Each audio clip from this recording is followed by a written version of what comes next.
Je veux vous donner ce témoignage, cette édification.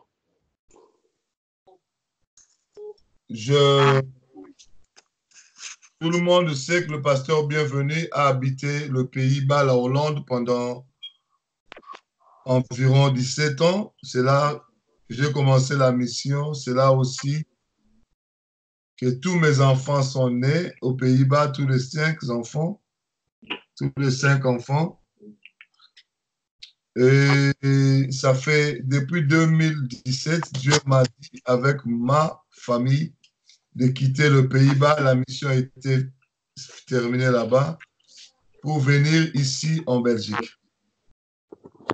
Et c'est ce qui a été fait. Et au mois de juillet, je pense, 2017, nous avons officiellement quitté le Pays-Bas pour habiter la Belgique. Et puisque ma femme et tous mes enfants sont hollandais, du coup, c'était une famille hollandaise qui venait s'installer en Belgique. Selon la loi de l'Union européenne, tout citoyen de l'Union européenne peut habiter tout le pays de l'Union européenne à condition qu'il trouve un travail. Donc, on venait, ma femme hollandaise, les enfants hollandais. Papa, il est toujours africain jusqu'aujourd'hui. Mais nous tous, nous avons une nationalité. Hein. Moi, je suis une nationalité congolaise. C'est quand même une nationalité aussi. Hein. Et finalement, nous sommes venus ici pour nous installer, envoyés par Dieu. Mes frères et sœurs, et au début, c'était bien. On nous a reçus, nous avons reçu une maison, nous avons équipé la maison. Et tout allait bien. On nous a donné le papier provisoire. Et j'ai commencé à travailler. Ma femme aussi, les enfants étaient scolarisés. Tout allait bien jusqu'au jour où nous avons reçu une lettre comme quoi votre demande de séjour en Belgique a été refusée. Novembre 2017. On a refusé et nous avons posé la question, comment ça va devenir, qu'est-ce qu'on va faire maintenant? Alors, il faut chercher un avocat ou bien faire le recours. Vous allez attendre jusqu'à ce que le dossier sera traité. Et après, on va vous répondre. Et nous sommes allés vite chercher un avocat. Et il a fait le recours, il a introduit, on payait de facture sur facture, facture pour l'avocat, il fallait payer pour le jugement, il y avait des enveloppes qui venaient pour payer ça, payer ci.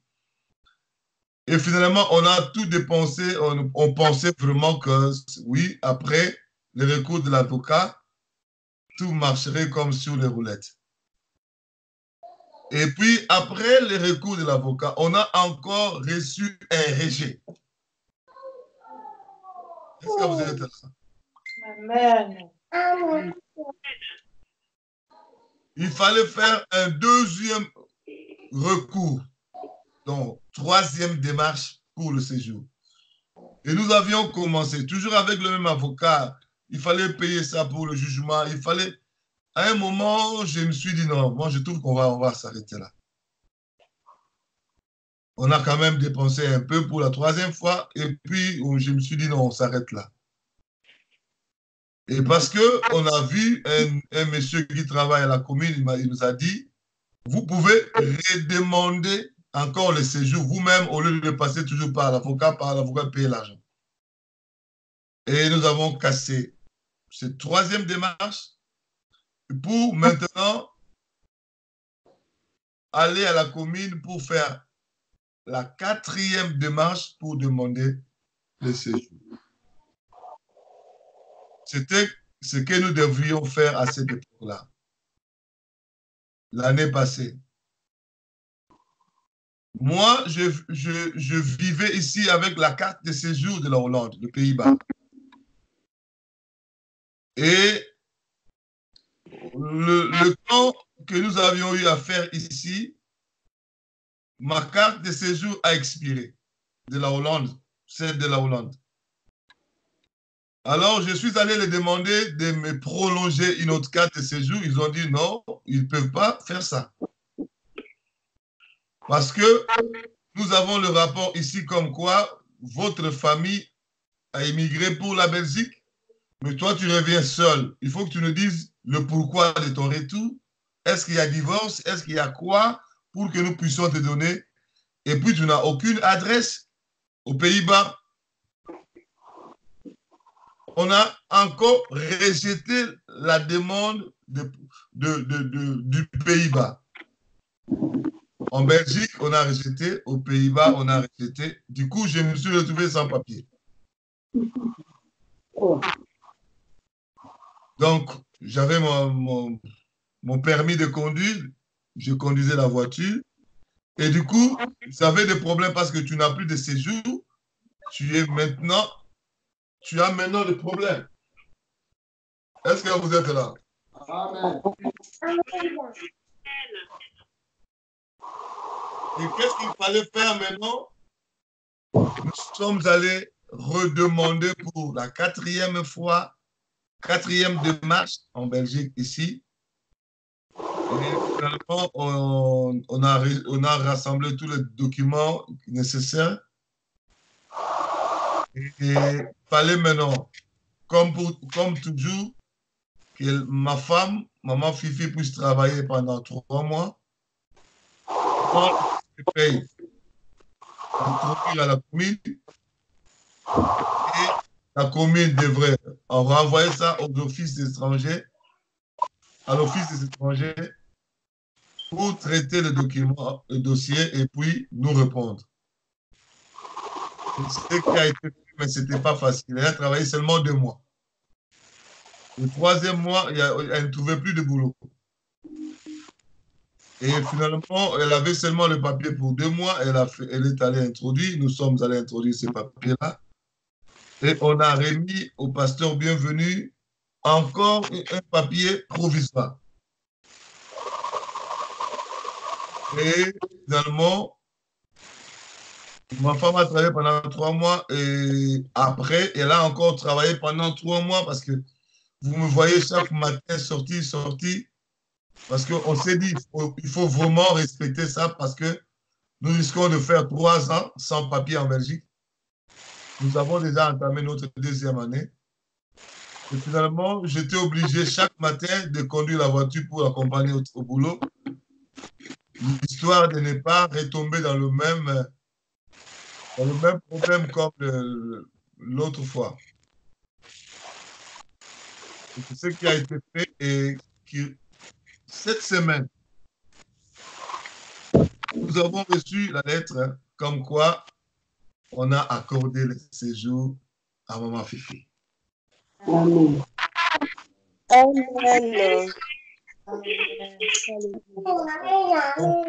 Puisque le séjour est accordé à Maman Fifi, c'est-à-dire on a accordé également le séjour à toute la famille, y compris les pasteurs bienvenus. Amen. Amen. Merci Seigneur. Mes frères et sœurs, je vais vous dire une chose et c'est la vérité. Lorsque tout ne marchait pas là, lorsque tout semblait tourner en rond, nous sommes allés en prière. Nous avons prié. Moi, j'ai posé des questions à Dieu. Pourquoi? C'est toi que nous a envoyés. Pourquoi? Et vous savez ce que j'ai vu, moi? J'ai vu une vision. Dieu m'a ramené en vision dans le bureau qui traitait nos dossiers. Et j'ai vu une table et il y avait une chaise.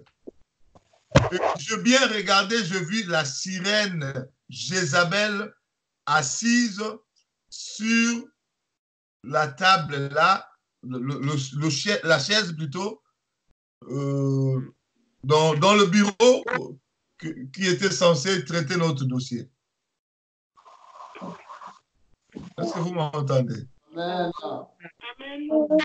Alors, finalement, je me suis dit, ah, toutes ces sirènes que je suis en train de chasser à gauche, à droite, ce sont eux qui sont venus s'asseoir sur ces dossiers. Voilà, à partir d'aujourd'hui, je ne prierai jamais sans envoyer le feu là-bas. Et on a commencé à envoyer le feu en désordre sur le bureau là. Et jusqu'à ce que cette sirène-là a fui et Jésus-Christ lui-même a traité les dossiers. Et quand il traite les dossiers, il les traite par rapport à sa parole, conformément à sa parole. La Bible dit, là où vous foulerez la plante de vos pieds, cet endroit vous est donné en possession. Et nous sommes allés payer l'argent pour le retrait de la carte de séjour. Et curieusement, c'était hier. Et aujourd'hui, on appelle encore la maman Fifi dans le travail, là où elle travaillait, pour la donner un contrat CDI. Amen, amen, amen. Donc, ça veut dire, fini cette histoire-là, on ne va plus vous donner le séjour parce que vous n'avez pas le travail. C'est le contrat CDI. Ça veut dire quoi, CDI? Contrat à durée indéterminée. Amen. Alors, je me suis dit, non, il faut vraiment rendre grâce à Dieu. Il faut témoigner dans la ligne de prière parce que beaucoup de gens ont été touchés, beaucoup de gens ont été choqués, beaucoup de gens ont été... Mais comment ça peut arriver comme ça? Comment le pasteur peut se retrouver son papier? Dieu peut vous amener à Cana et vous fait passer d'abord par le désert. Amen. Le désert, c'est la formation, le désert, c'est le corps. Et ça m'a permis quand même d'écrire le livre. Hein. Parce que je ne travaillais pas, je suis resté à la maison, ça m'a permis d'écrire le livre quand même. Hein. Le diable pensait nous bloquer. Alors, il ne savait pas qu'en me bloquant là, je suis resté à la maison. Ça, j'ai eu le temps maintenant d'écrire l'esprit de Jézabel, la sirène, des alliances sataniques méconnues par les églises chrétiennes. Amen. Mon frère, ma soeur, même l'apôtre Paul qui nous a écrit plus ou moins 12 livres de la Bible, vous savez ce qui lui est arrivé? Dieu a permis qu'il soit emprisonné. Il est resté longtemps dans des prisons. Dans une prison, il n'a que le temps de lire les Écritures et de prier. Et aussi de recevoir des révélations. La plupart des livres que l'apôtre Paul a écrits, il a écrit ça dans des prisons. Mon frère, Dieu, s'il veut t'amener dans une sorte de retraite, il peut permettre des choses comme ça. C'est pourquoi quand vous voyez quelque chose arriver à un serviteur de Dieu, ne soyez pas pressé pour dire Dieu l'a abandonné. Dieu n'abandonne jamais ses serviteurs. Il a dit, je ne vous délaisserai point et je ne vous abandonnerai point. Voilà le témoignage que nous avions à donner. Le Dieu Tout-Puissant, il s'est levé comme le Rédempteur, le dernier. Est-ce que nous pouvons acclamer pour le Seigneur? Amen.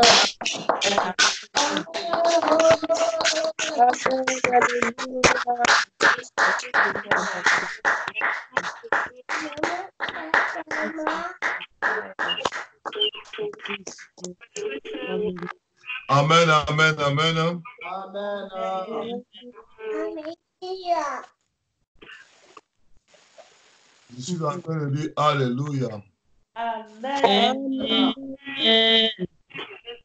Je ne vous trouve pas sur WhatsApp, donc c'est sur Messenger alors. C'est qui? Je n'arrive pas à vous trouver avec votre numéro de téléphone sur WhatsApp. C'est normal. Quel numéro vous avez?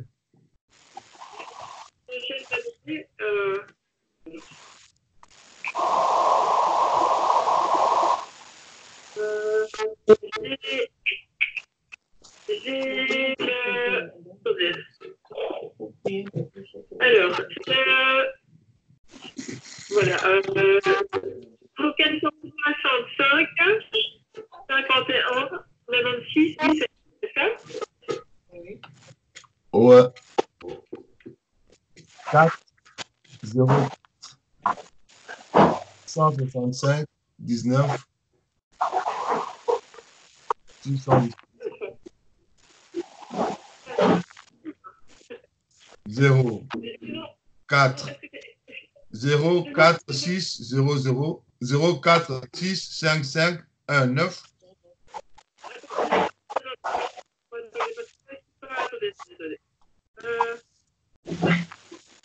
Je te donne un chiffre par chiffre pour on a vite. Oui. Je vous ai envoyé la même vidéo dans votre WhatsApp. Oui, je sais. Je me demande si c'est autre chose. C'est ce que j'ai dit, non? Parce que maman Evelyne a dit c'est une autre vidéo qu'elle a. Le même message, mais autre vidéo. C'est ce que je suis en train de dire. Si c'est autre, c'est bon. Si c'est le même, c'est bon aussi. Répétez votre numéro de téléphone, s'il vous plaît, j'écoute. Allez-y. 0, 4, 6, 5, 5, 1, 9,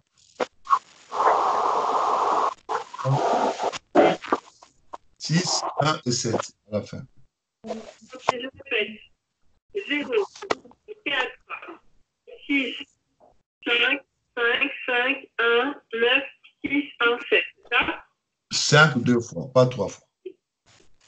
Donc, je répète, 0, 465, 51, 96, 17. C'est ça? Ah, ok, parfait, ok, c'est bon. C'est bon. Donc, Dieu est capable de redonner les années qu'ont dévoré les sauterelles. Amen. Je n'ai pas un seul jour, je ne me suis jamais apitoyé sur ce problème-là. Amen. Dieu est témoin. J'allais voyager pour le Congo, j'ai enlevé le voyage, j'ai changé la date à 2 reprises, tout simplement parce que je n'avais plus de séjour pour y aller. Je n'ai jamais eu des soucis, des inquiétudes pour ça. Je savais que Dieu avait le contrôle et il s'élèverait certainement le dernier. Amen. Amen. Mon frère, la Bible dit, si vous voulez vivre pieusement, vous serez persécutés, mais ne soyez pas ébranlés. Parce que Dieu est avec vous, il vous soutient. Il ne faut pas commencer à pleurer quand tu vois des choses comme ça arriver. Ne commence pas par pleurer, commence par prier.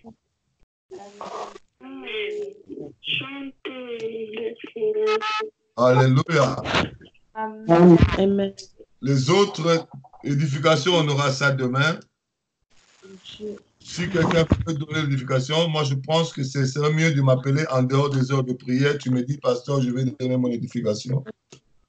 Pour qu'on ne cherche pas quelqu'un, on sait déjà qu'une telle personne va faire telle édification. Va nous aider à ne pas chercher.